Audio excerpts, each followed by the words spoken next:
Bienvenue à vous. Aujourd'hui, je vous propose une analyse stratégique autour d'une question essentielle, l'orientation croissante de l'Algérie vers la Chine en tant que principal fournisseur d'armement. Mon objectif n'est pas de porter un jugement définitif, mais d'exposer les différents aspects, favorables et risqués, afin d'encourager une réflexion réaliste et une vision stratégique éclairée. Dans un premier temps, il est possible de considérer que le renforcement de la coopération militaire avec la Chine constitue un choix stratégique aux avantages concrets. Premièrement, il y a la dimension économique et la rapidité de réponse. La Chine offre une gamme large d'équipements militaires couvrant plusieurs branches à des coûts très compétitifs par rapport à d'autres fournisseurs traditionnels. Plus encore, sa capacité industrielle élevée lui permet d'assurer des livraisons rapides ainsi qu'un approvisionnement continu en pièces de rechange. Cet élément est crucial pour maintenir un niveau de disponibilité opérationnelle stable, surtout dans un contexte de perturbation des chaînes d'approvisionnement mondiales et de restrictions pouvant affecter certains fournisseurs. La possibilité de répondre à des demandes importantes dans des délais réduits représente en soi un atout stratégique. Deuxièmement, il convient de souligner l'aspect technologique et la capacité d'intégration. Il ne s'agit pas uniquement de plateformes isolées, mais de systèmes complets incluant des avions de combat de génération avancée, des satellites d'observation et de communication, des drones de reconnaissance et d'attaque, ainsi que des systèmes de défense aérienne et de missiles tactiques.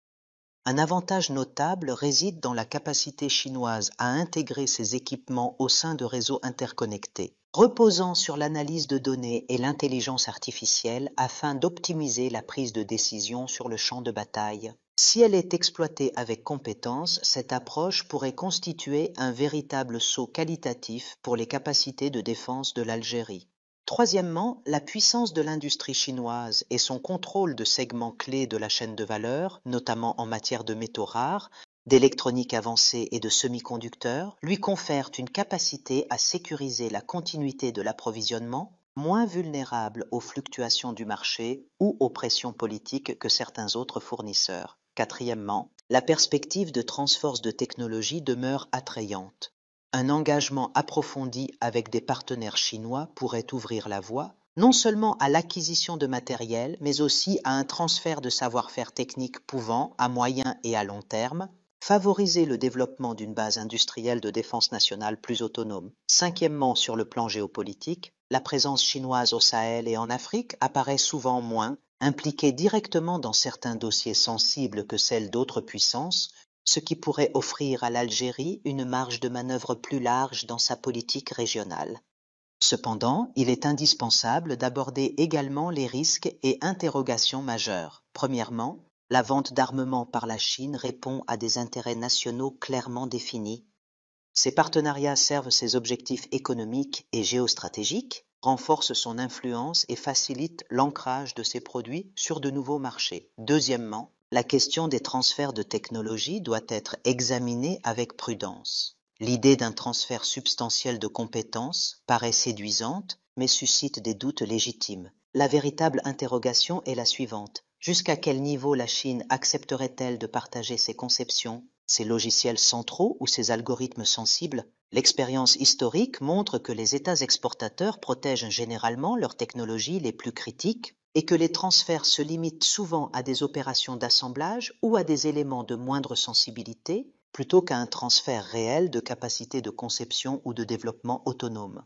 Troisièmement, construire une dépendance stratégique vis-à-vis d'un seul fournisseur représente une vulnérabilité sérieuse. Un tel scénario peut entraîner une forme de dépendance susceptible d'être exploitée sur les plans politiques ou économiques. La diversification des partenaires en matière d'armement permettrait d'accroître la flexibilité et de réduire le risque de pression future. Quatrièmement, les implications géopolitiques sont plus profondes qu'il n'y paraît. L'expansion des alliancés de la Chine et ses tensions avec d'autres puissances mondiales pourraient placer l'Algérie dans le futur face à des dilemmes difficiles si elle s'aligne trop étroitement avec Pékin sur le plan militaire. La question est donc de savoir si l'Algérie est prête à assumer les conséquences possibles de cet alignement implicite ou des pressions internationales qui pourraient en résulter.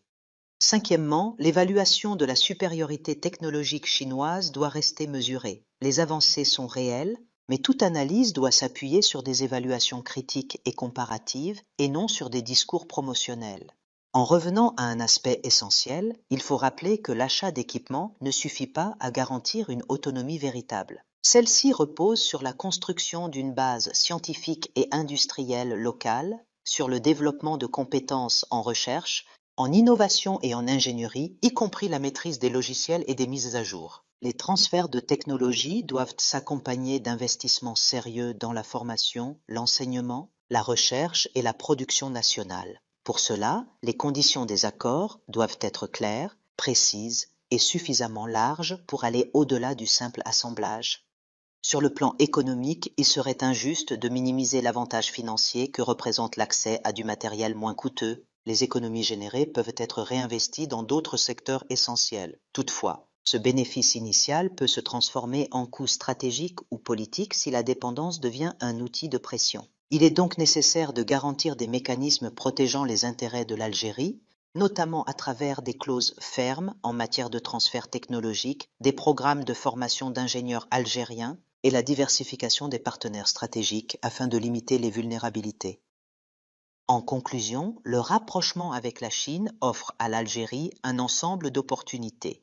Technologie avancée, coûts compétitifs, rapidité d'approvisionnement et possibilité d'accès à un savoir-faire précieux à condition de négocier avec intelligence. En parallèle, les risques à considérer restent bien réels, dépendance politique ou technologique, incertitude quant à la profondeur des transferts de technologie et implications géostratégiques futures. Le choix stratégique pertinent devra donc trouver un équilibre subtil entre bénéfices immédiats et enjeux à long terme, tout en s'accompagnant d'un effort national visant à renforcer les capacités locales et à diversifier les partenariats afin de préserver l'indépendance décisionnelle et la sécurité nationale algérienne. Partagez-nous vos avis dans les commentaires. Merci à vous